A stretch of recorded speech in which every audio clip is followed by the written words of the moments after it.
Students, today again I am going to discuss a very important topic of semiconductor physics, that is density of number density of holes in valence band. Previous video में मैंने discuss किया था number density of electron in conduction band. ठीक है, today we are going to discuss number density of holes in valence band. देखो होता क्या है कि मैंने डिस्कस किया पहले भी ये बात कि ये है कंडक्शन बैंड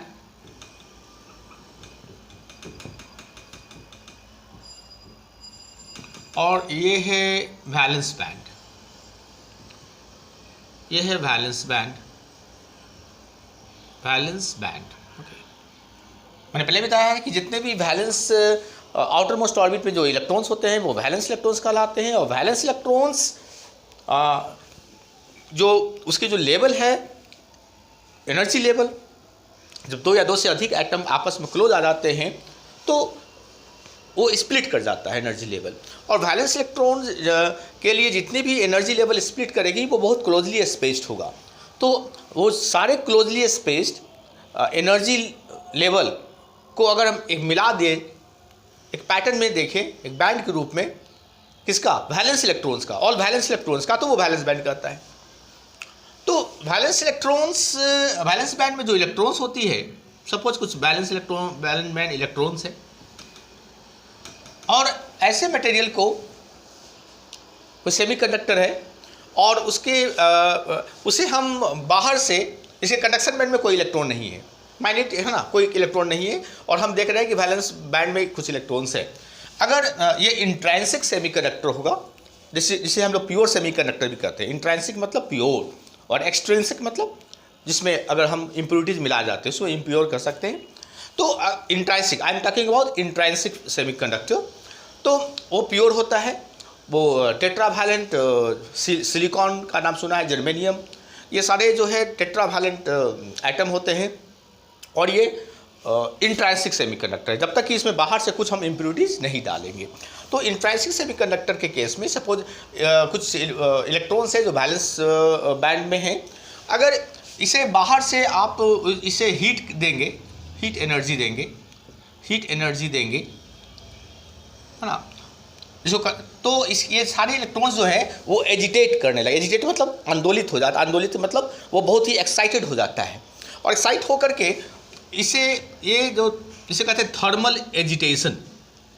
इस टर्म को कहते हैं थर्मल एजिटेशन, है ना. थर्मल एजिटेशन बन जाता है. एजिटेट का मतलब है एक्साइट करना, एक्साइटमेंट होना. तो एक्साइटेड हो जाता है और ये इतनी हीट एनर्जी से इस इलेक्ट्रॉन्स की इतनी एनर्जी मिल जाती है कि ये जंप कर जाता है और इधर जंप कर जाता है. तो यहाँ पे इलेक्ट्रॉन आ गया जंप करके, तो यहाँ पे क्या बचा? यहाँ पे खाली स्थान बच गया, है ना. इसे कहते हैं होल, मतलब वैकेंसी ऑफ इलेक्ट्रॉन. ठीक है. तो जब इलेक्ट्रॉन वैलेंस बैंड से कंडक्शन बैंड में जंप करता है, क्यों जंप किया? क्योंकि मैंने इसे बाहर से उसे गर्म किया, हीट एनर्जी दिया, जिससे थर्मल एजिटेशन पैदा हो गया और इलेक्ट्रॉन कूद करके जंप करके चला गया कंडक्शन बैंड में. तो यहाँ पे इलेक्ट्रॉन तो घट गई, कमी हो गई, है ना. इसको कहते हैं लैक ऑफ इलेक्ट्रॉन. एक तरह से क्या है? This is lack of electron. तो ये these are called holes. Hole का मतलब है यहाँ पे इलेक्ट्रॉन की कमी है, होल है, मतलब वहाँ पे इलेक्ट्रॉन आप रख सकते हो, डाल सकते हो. तो ये दोनों क्या है? ये होल्स बन जाते हैं, राइट. तो याद रखना, कंडक्शन बैंड में जितने इलेक्ट्रॉन्स हैं उतना ही इसमें होल्स भी पैदा हो जाते हैं. अगर 4 इलेक्ट्रॉन जंप करेगा तो 4 होल बनेगा, राइट. तो इस प्रकार से जितने अगर सारे इलेक्ट्रॉन चले गए, फॉर एग्जाम्पल इस तरह से ये भी चला गया, ये भी चला गया, है ना, ये सारे इलेक्ट्रॉन चले गए यहाँ पे, तो कितने होल्स बनेंगे? इतने सारे होल्स बन जाएंगे. ओके, ये सारे होल्स बन जाते हैं. तो एनीवे, अब आप देखोगे तो ये याद रखना कि जितने नंबर ऑफ होल्स होंगे उतना ही नंबर ऑफ कंडक्शन बैंड में इलेक्ट्रॉन्स भी होने चाहिए. That is important fact, must keep in mind. तो हमने देखा था कि लास्ट वीडियो में मैं देखा था कि इलेक्ट्रॉन अगर कंडक्शन बैंड में है तो उसकी डेंसिटी कितनी होगी, जैसे नंबर डेंसिटी, है ना. डेंसिटी हम नंबर की रिस्पेक्ट में हम निकालते हैं. तो मैंने लास्ट वीडियो में ये डिस्कस किया था। Today we are going to discuss number density of holes in valence band. तो इसकी होल्स कितने होंगे वैलेंस बैंड में, उसकी डेंसिटी क्या होगी, नंबर डेंसिटी क्या होगी, वो डिस्कस करेंगे। और बाकी कुछ फैक्ट्स जो हमने आपको डिस्कस किया था, इंपॉर्टेंट टर्म्स, जैसे Ne हमने डिस्कस किया था, याद करो, नंबर ऑफ इलेक्ट्रॉन्स, है ना, per unit volume, number of electrons per unit volume of A given energy value, है ना। तो यहाँ पर भी हम Ne का इस्तेमाल करेंगे वैलेंस बैंड के लिए, है ना। वैलेंस बैंड में डिस्कस करेंगे तो कहेंगे कि Ne is the number of electrons per unit volume present in the valence band having energy E। तो जो कंडक्शन बैंड के लिए हमने जो प्रूफ किया था फॉर्मूला, वैसा ही कंसेप्ट यहाँ पर भी है Ne का, लेकिन वहाँ पे इलेक्ट्रॉन कंडक्शन बैंड में था, यहाँ पे होल्स की बात कर रहे हैं वैलेंस बैंड। उसी तरीके से वो सारे फैक्ट्स हम इस्तेमाल करेंगे, Ne और De। इसका मतलब क्या हुआ कि अगर याद रखना, ये जो है this is called energy balance band की जो टॉप लेयर की जो एनर्जी होती है उसे हम EV से रिप्रेजेंट करते हैं, और कंडक्शन बैंड की जो लोअर होती है लेवल की, उसकी एनर्जी EC से रिप्रेजेंट करते हैं। ओके, और हम मान के चलते हैं कि कोई भी वैल्यू हम और जैसे जैसे आगे बढ़ते हैं, ऊपर जाते हैं, तो एनर्जी क्या होता है, एनर्जी इंक्रीज करता है। ये मैंने पहले भी आपको बताया था लास्ट वीडियो में कि एनर्जी इंक्रीज करता है। सो कंसेप्ट लगभग सेम है और नेचुरली है। तो जैसे जैसे नीचे जाएंगे तो एनर्जी घटती चली जाएगी और लास्ट में माइनस इन्फिनिटी हो जाएगी। तो सबसे नीचे माइनस इन्फिनिटी, और इस तरह से एनर्जी ग्रो करेगी। और मान के चलते हैं कि यहाँ पे कोई एनर्जी वैल्यू है E, तो ऊपर बढ़ेंगे, सपोज यहाँ की एनर्जी कितनी है, तो यहाँ पर लिखेंगे E प्लस DE। तो DE बढ़ गया, मतलब ये जो रेंज है ये DE की रेंज को रिप्रेजेंट करता है। तो NE का मतलब क्या है, number of electrons present in valence band in the energy range of DE, मतलब E से E प्लस DE। ये भी कंसेप्ट वही है जो मैंने कंडक्शन बैंड में जो डेंसिटी निकाला था, तो ये सारे टर्म्स हमने डिस्कस की थी। तो ये टर्म्स हम दोबारा आपको इसलिए बता रहे हैं कि सारे टर्म्स हम फिर इस्तेमाल करेंगे। ये है डेंसिटी, है ना, number density of electrons per unit volume, है ना। कहाँ से कहाँ तक, E से E प्लस DE तक, सेम कंसेप्ट है।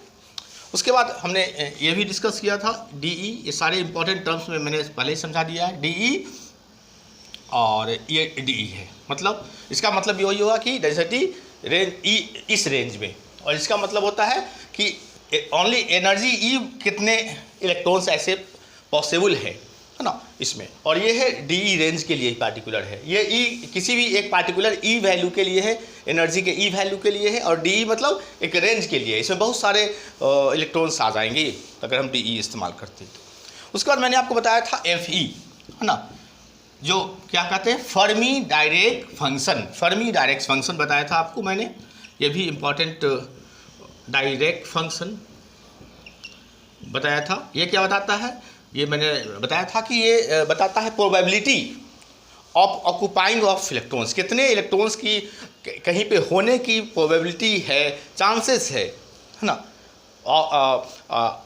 जिसकी एनर्जी E है वैसे इलेक्ट्रॉन जिसकी एनर्जी E है, और टेम्परेचर कैपिटल T है। तो ये सारे इंपॉर्टेंट टर्म्स जो हैं प्रीवियस वीडियो में मैंने दिया है, उसे यू मस्ट रिवाइज इट, है ना, अंडरस्टैंड, उसको कीप इन माइंड, तभी ये सारे जो आगे की थ्योरी हम समझाने जा रहे हैं वो आपको समझ में आएगी।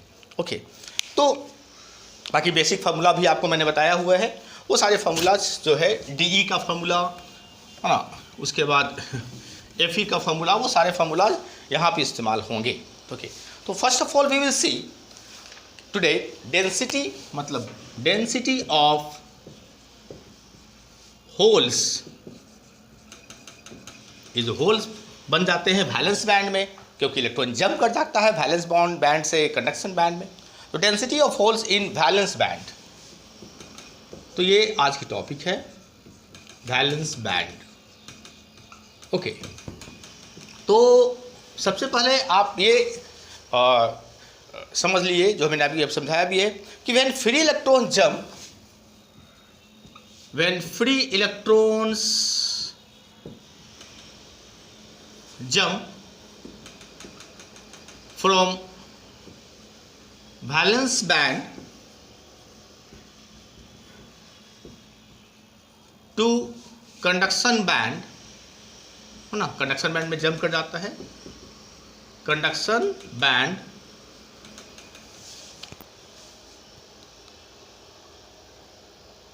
आफ्टर गेनिंग एनर्जी, है ना, after gaining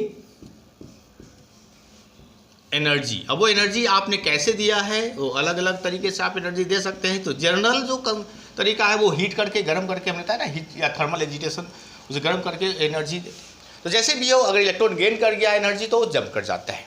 bye gaining energy then equal number of holes are created, then equal number of holes are created in the valence band, okay, in the valence band। तो ये तो मैंने पहले ही समझा दिया आपको, वैलेंस बैंड में होल्स कैसे तैयार होता है, कैसे क्रिएट होता है। ओके, हमने जो फर्मी डायरेक्ट फंक्शन पढ़ा था, तो होल्स के लिए जो होल अगर है कंडक्शन बैंड में, जो फ्री इलेक्ट्रॉन्स है उसके लिए फर्मी डायरेक्ट फंक्शन कैसे लिखते हैं, एफ ई, है ना, सिर्फ एफ ई लिखते हैं ना। लेकिन फॉर होल्स जो वैलेंस बैंड में बनते हैं, फर्मी डायरेक्ट फंक्शन जो होती है, फर्मी डायरेक्ट फंक्शन, ये क्या बताती है फर्मी डायरेक्ट फंक्शन, ये प्रोबेबिलिटी बताती है। किस चीज़ की प्रोबेबिलिटी बताती है, इलेक्ट्रॉन के ऑक्यूपाइंग, इलेक्ट्रॉन कितना ऑक्यूपाई कर रहा है, वहाँ पे एडजस्ट हो रहा है, उसकी प्रोबेबिलिटी बताती है। एक पार्टिकुलर टेम्परेचर, एक पार्टिकुलर एनर्जी वाले electron at a particular temperature T पे, ठीक है, जो मैंने प्रीवियस वीडियो में बताया था।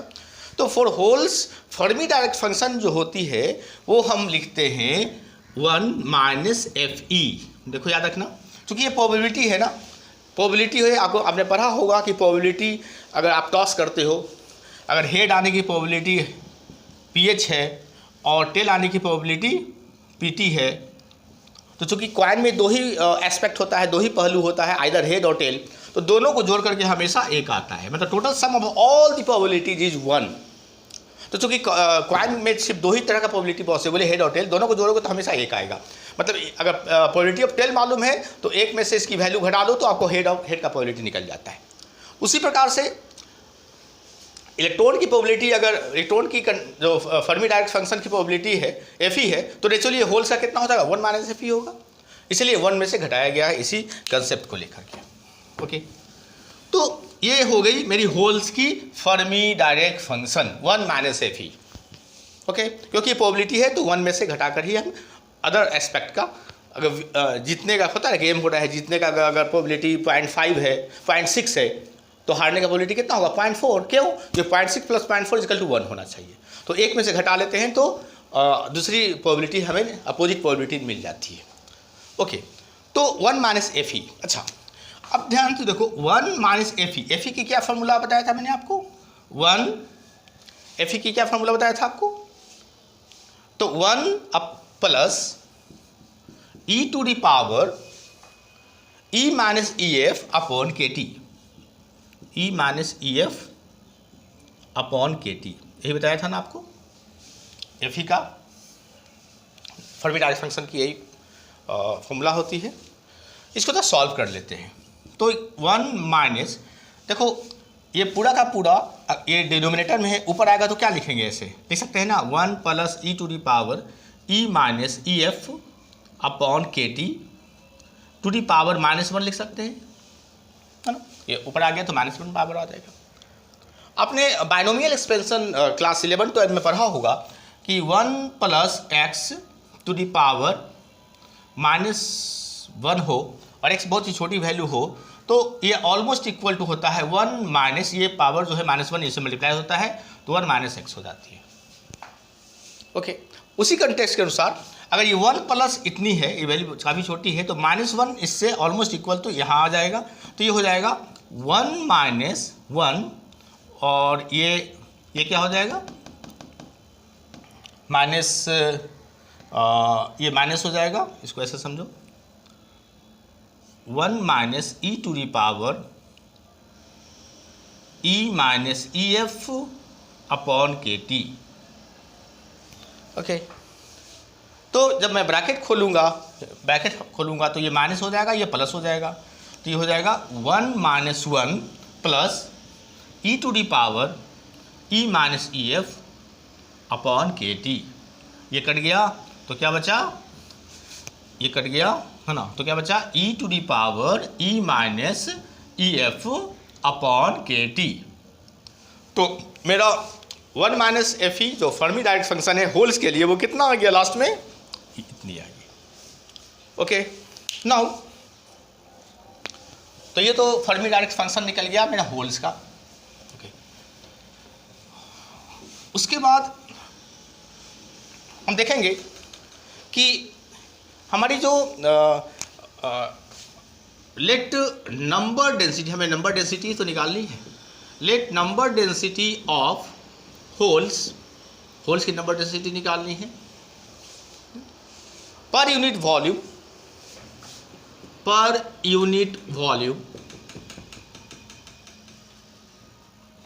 ओके, पर यूनिट वॉल्यूम इन एनर्जी रेंज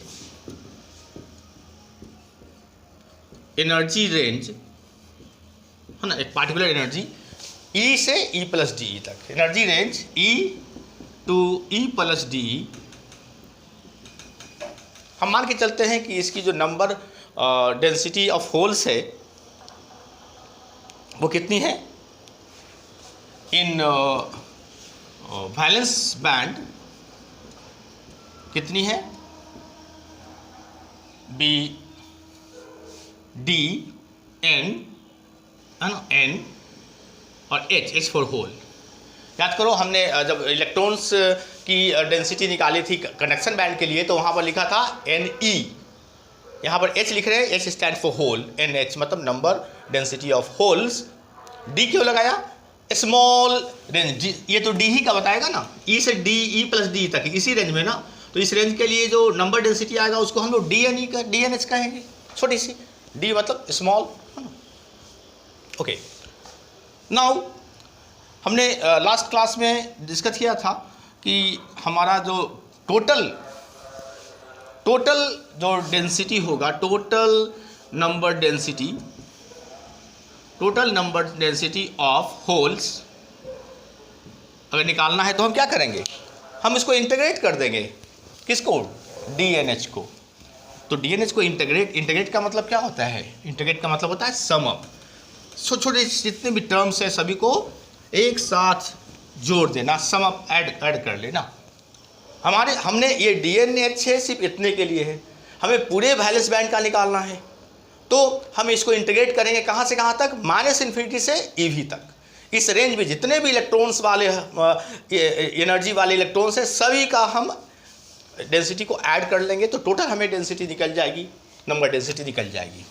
तो इसे इंटीग्रेट करते हैं DNH, तो इक्वल टू, इसको इंटीग्रेट किसको करना पड़ेगा, तो मैंने आपको फॉर्मूला लास्ट क्लास में बताया था कि याद रखना NE DE कहाँ से कहाँ तक, -इन्फिनिटी से EV तक, -इन्फिनिटी से EV तक। याद करो जब हमने इलेक्ट्रॉन्स का निकाला था तो वहाँ पे हमने इंटीग्रेट कैसे किया था, EC से इन्फिनिटी तक, प्लस इन्फिनिटी तक, यहाँ EC से यहाँ EC लिखा था, यहाँ पर प्लस इन्फिनिटी लिखा था, लेकिन इसमें क्या करें, -इन्फिनिटी से प्लस EV तक।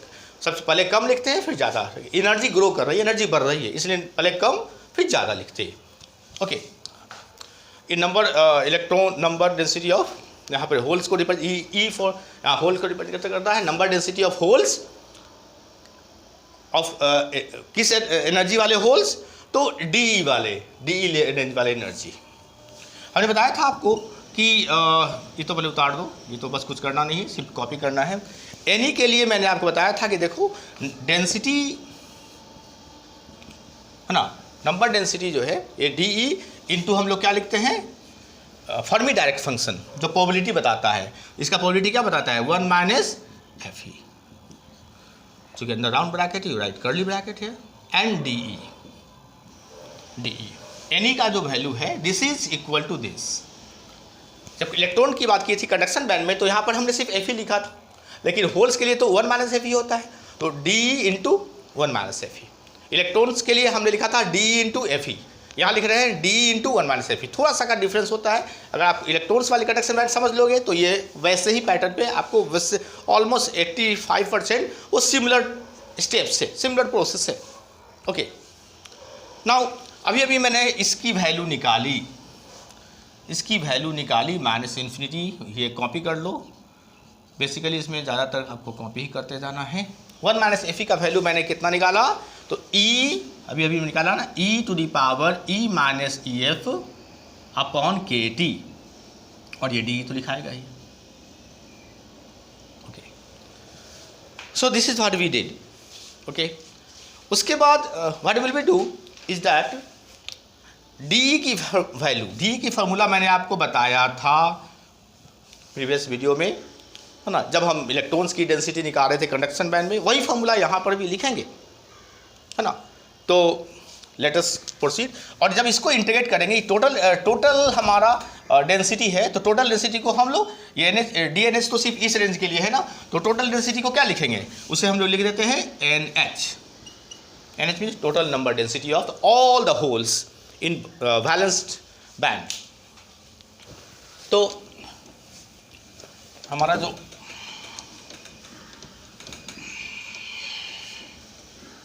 ओके, अब यहाँ देखो तो NH की वैल्यू क्या हो जाएगी, NH की वैल्यू क्या हो जाएगी, तो NH is equal to therefore NH is equal to number density of holes is equal to, उतार दो minus infinity to E V, ये कॉपी करते चले जाओ, कोई दिक्कत नहीं है। डी की वैल्यू क्या होगी, तो डी की वैल्यू मैंने आपको लिखाया था, याद करो प्रीवियस वीडियो में, 1/2 पाई स्क्वायर, ये तो ऐसा ही होता है, ये तो आपको रट जाना है, 2mh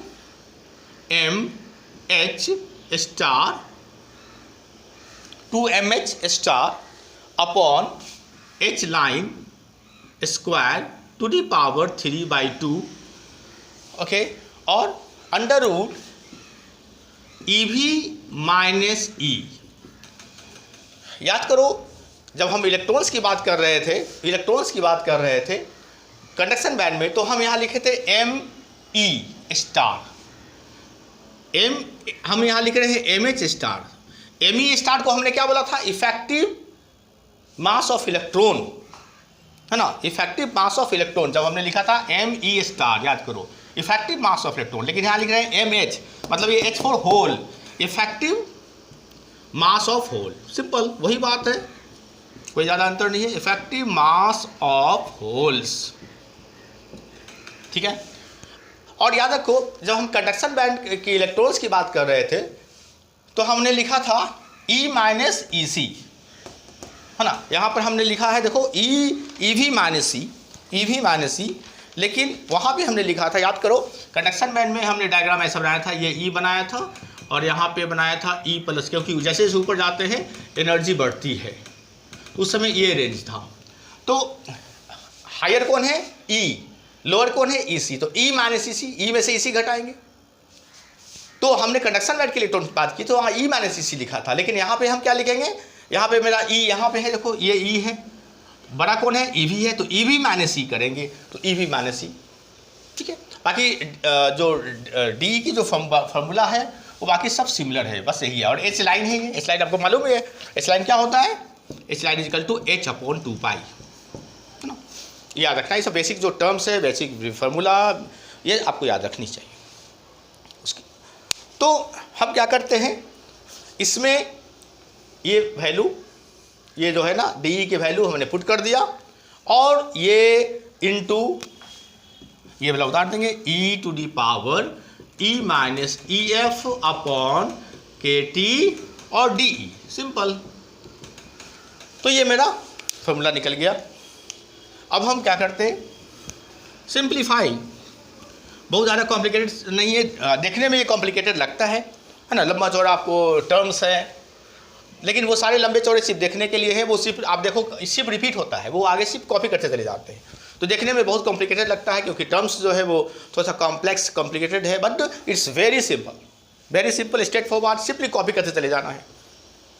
इसके बाद की स्टेप क्या होगी, इसके बाद की स्टेप क्या होगी, तो इसके बाद की स्टेप वही होगी जो मैंने इलेक्ट्रॉन्स के लिए किया था कंडक्शन बैंड में। क्या किया था, तो इस टर्म्स को थोड़ा सा हम सिंप्लीफाई करते हैं।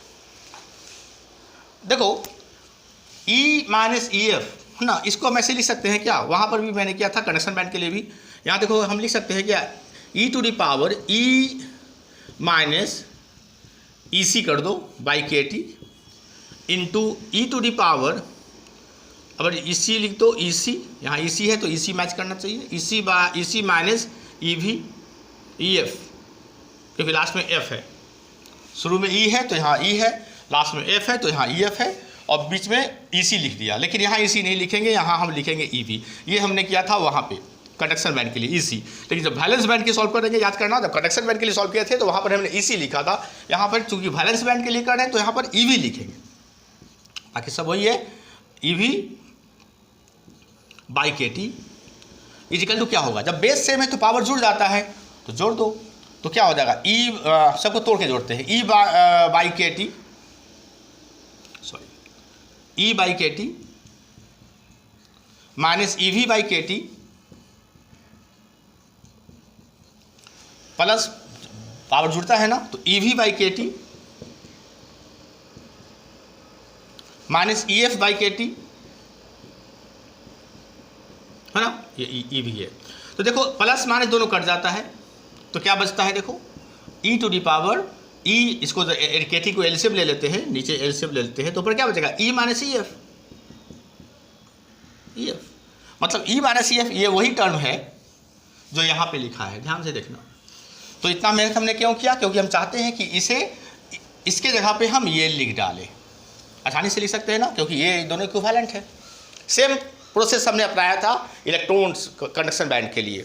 तो आखिर एक बार आप प्रैक्टिस कर लोगे एक पैटर्न को तो होल्स के लिए भी आसानी से ये सेम पैटर्न रिपीट हो रहा है। तो अब हम लिखने जा रहे हैं यही फार्मूला, यही एक्सप्रेशन, लेकिन इसके जगह पर हम ये लिखेंगे। Now will write simply N H is equal to, ये कॉपी करना है, देखो minus infinity to E V 1/2 pi square, ये उतार दो 2 m h star upon H line square to the power 3/2, ये लिख दो अंडर रूट, इसको पावर के रूप में भी लिख सकते हो, E V minus E to the power 1/2, root है तो 1/2 पावर आ गया। और इसके जगह पर हम लिख देने जा रहे हैं ये वाली टर्म, देखो E to the power E minus E V, sorry E V upon K T into E to the power E V minus E F,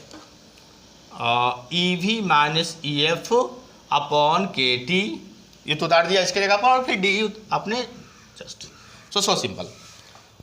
okay, now what will you do, इसके बाद की step क्या होनी चाहिए, तो बहुत simple बात है, यही काम हमने प्रीवियस इलेक्ट्रॉन्स के लिए भी किया था। जो कांस्टेंट है उसको बाहर करते हैं इंटीग्रेशन में। कौन कौन कांस्टेंट है, देखो मेरा कांस्टेंट ये है, ये कांस्टेंट है, ये कांस्टेंट है, और ई वी और ई एफ, वी और ई एफ, ई वी की वैल्यू फिक्स होती है और फर्मी लाइक फंक्शन की ई एफ की वैल्यू फिक्स होती है, तो ये कांस्टेंट है, ये सभी बाहर चले जाएंगे, है ना, बाकी सबको इंटीग्रेशन के अंदर रखते हैं। तो लेट अस सी,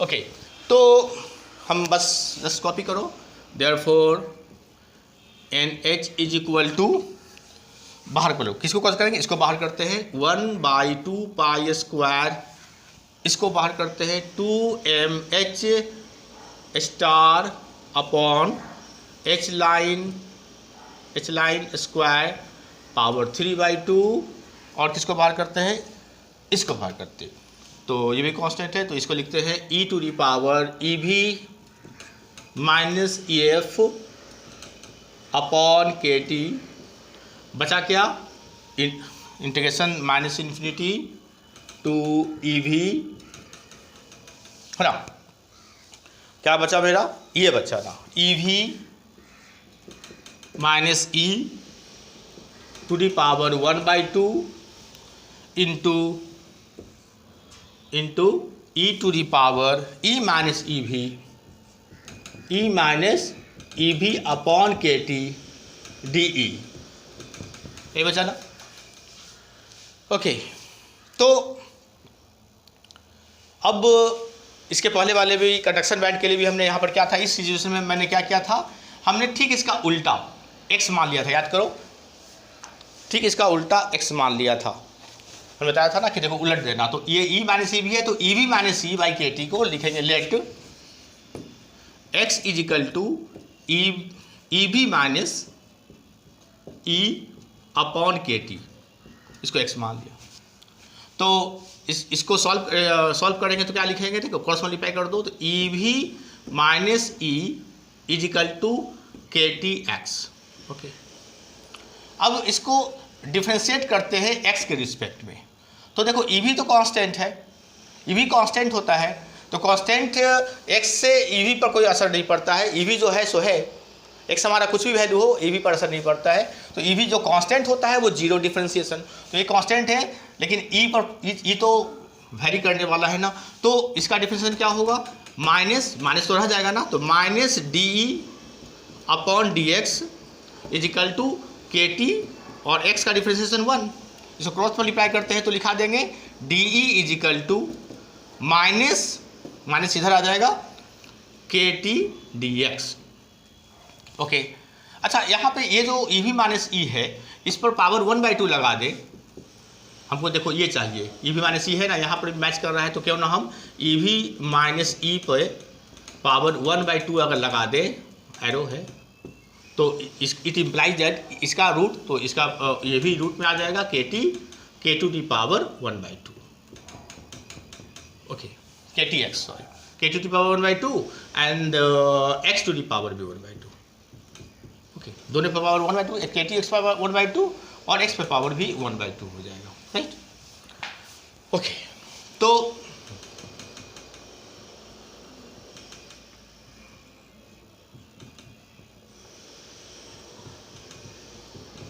चलो ठीक है, थोड़ा सा राइट।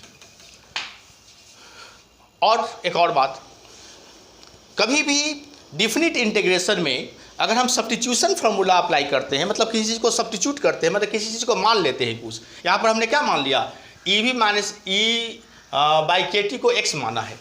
ये जो लिमिट रेंज होती है, value lower limit upper limit की वैल्यू होती है, ये एक्चुअली में ई का होता है, ई के रिस्पेक्ट में होता है, मतलब ई एनर्जी है, ई एनर्जी है, उसकी lower limit minus infinity, upper limit ई वी है। लेकिन जब हम उसको x के रूप में लाने जा रहे हैं, हमने इसको x मान लिया, तो जो भी इंटीग्रेशन होगा वो x के रिस्पेक्ट में होगा, तो हमारा लोअर लिमिट और अपर लिमिट भी x के रिस्पेक्ट में होगा। यह हमने काम कंडक्शन बैंड के लिए भी किया था, इलेक्ट्रॉन के लिए। तो हमें अभी x के लिए ये लोअर लिमिट कितनी होगी, तो बस सिंपल है, देखो अगर e का value if e is equal to minus infinity है, तो x का वैल्यू कितना होगा बताओ इसके रिस्पेक्ट में। तो x आपने कितना माना था, x तो यही माना हुआ है ना,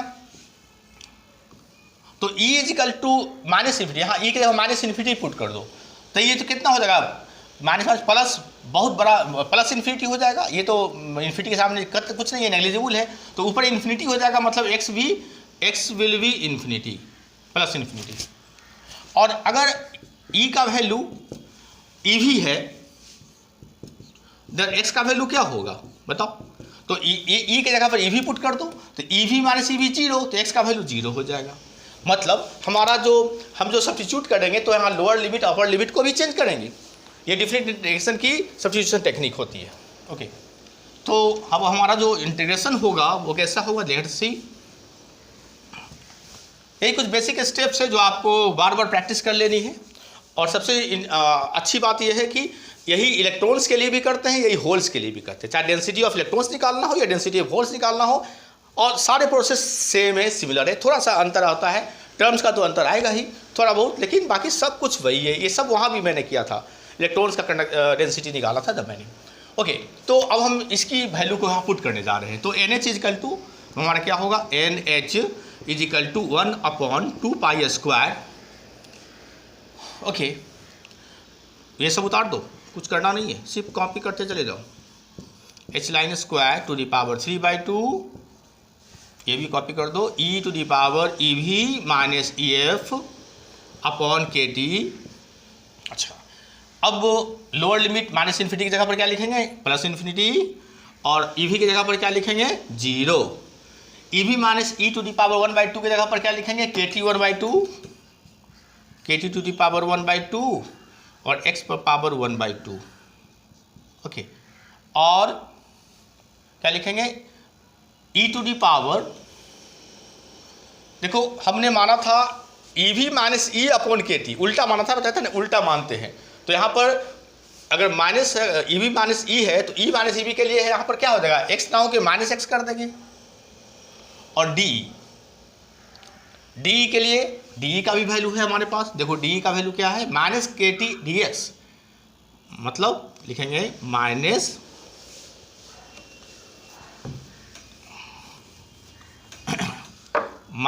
के टी, ब्रैकेट दे दो, माइनस के टी डी एक्स। ओके, तो हमारा जो वैल्यू है वो क्या आएगा, देखो सबसे पहले के टी टू दी पावर 1/2, इसको बाहर ले आओ, है ना, और ये के टी माइनस, ये के टी है, ये के टी है, ध्यान दो, ये के टी है, के टी मतलब सिंगल, पावर 1 है, और ये पावर 1/2 है, तो दोनों मिलके पावर 1 प्लस 1/2 3/2, तो के टी जो कांस्टेंट है वो बाहर आ जाएगा। ऐसे लिखेंगे एन एच इजिकल टू 1/2π², ये कॉपी कर दो, 2mh star H line square to the power 3/2 E to the power, हाँ लिखो, E to the power E V minus E F upon K T, यहाँ तो कॉपी कर दिया, सब कुछ वही उतार दिया। के टी पावर 1/2, के टी पर पावर 1, दोनों मिलकर के के टी टू दी पावर 3/2 बाहर आ गया कांस्टेंट करके, है ना। और क्या होगा, तो इंटीग्रेशन इन्फिनिटी, अच्छा ये माइनस है, अगर इंटीग्रेशन के अंदर माइनस आ रहा है, अच्छा लिखो इन्फिनिटी टू 0, तो ये बन जाएगा माइनस के टी तो बाहर आ गया रहा, तो क्या हो जाएगा, x to the power 1/2 into E to the power minus X D X. Okay, simple. अब हम क्या करते हैं, देखो एन एच इजिकल टू 1/2π² रहने दो, ये के टी जो है 3/2, ई भी 3/2 है, तो के टी इसके अंदर आ जाएगा, है ना। और एच एस, देखो 3/2 को 2 से पावर डिस्ट्रीब्यूट करते हैं, तो 3/2 इंटू 2 क्या होगा, 2 कट जाएगा, तो 3, तो एच लाइन क्यू, तो ये एच लाइन क्यू बाहर निकल जाएगा, और के टी जो है उसको अंदर कर देते हैं, तो 2mh स्टार के टी टू दी पावर 3/2, ये उतार देते हैं, ई V minus E F upon K T, बस सिंपली कॉपी करना है। और एक चीज़ ध्यान देना, अगर ये माइनस है, इसको प्लस बनाना है, तो इस साइन इसको पलट देते हैं, मतलब 0 नीचे और इन्फिनिटी ऊपर कर देते हैं, तो ये प्लस हो जाएगा। ये बेसिक डिफिनिट इंटीग्रेशन की टेक्निक है। Okay, so up to this we have solve. अब हम क्या करते हैं, एच लाइन की फॉर्मूला क्या होती है, h/2π, तो एच लाइन को जरा एक्सपेंड कर देते हैं, h/2π लिख देते हैं। क्योंकि एच लाइन का क्यू है, तो एच लाइन का क्यू मतलब h/2π का होल क्यू, तो h/2π का होल क्यू मतलब h/2 का क्यू 8 और पाई क्यू, मतलब एच लाइन जो है, since H line equal to h/2π, therefore since H line Q equal to क्या हो जाएगा बताओ, hq/8π3। तो हम लिखेंगे therefore NH equal to 1/2π², HQ की जगह पर लिख देंगे हम, एच लाइन की जगह पर लिख सकते हैं, एच लाइन क्यू का HQ/8π3 ओके, और ये लिख दो 2mh star kt to the power 3/2। Okay, बस सिंपली कॉपी करना है, EV minus EF upon KT, और इसकी इंटीग्रेशन हमने पहले ही बताया है आपको कि इसकी जो इंटीग्रेशन होती है वो आपको याद रखना है √π/2। √π/2 मैंने इसका इंटीग्रेशन पहले ही आपको बताया था इसको। तो by different integration we can write, simply write √π/2। Okay, अब देखो कुछ काट छाट करो, ये पाई स्क्वायर है, यहाँ पाई क्यू है, तो एक पाई नीचे बच जाएगा। अच्छा, ये 2 4 जा 8, 4 बच जाएगा, तो 4π चला जाएगा ऊपर, और नीचे क्या बचेगा, HQ, नॉर्मल HQ। और ये देखो, ये उतार दो, कुछ नहीं करो, 2mh star KT to the power 3/2, ये उतार दो, EV minus EF upon KT, और ये पाई जो है देखो, ये पाई पर पावर 1/2 लिख सकते हैं, रूट है, और नीचे 2 है। इस 2 से पहले तो इस 4 को काट दो, 2 2 जा 4। ये देखो पाई पर पावर 1 है, यहाँ पाई पर पावर 1/2 है, जब पाई मल्टीप्लाई होगा तो पावर जुड़ जाएगा, तो 1 + 1/2 3/2, तो पाई टू द पावर 3/2, तो 3/2 ये भी है, तो पाई इसके अंदर चला जाएगा, तो क्या हो जाएगा, 2 रह जाएगा, और पाई इसके चल जाएगा, तो 2 पाई भी चला जाएगा अंदर, mh star KT to the power 3/2, और ये HQ है, HQ अगर है उसको हम चाहते हैं कि ये 3/2 के अंदर आ जाए, तो क्या हम ऐसे लिख सकते हैं, h² पूरे पे पावर 3/2।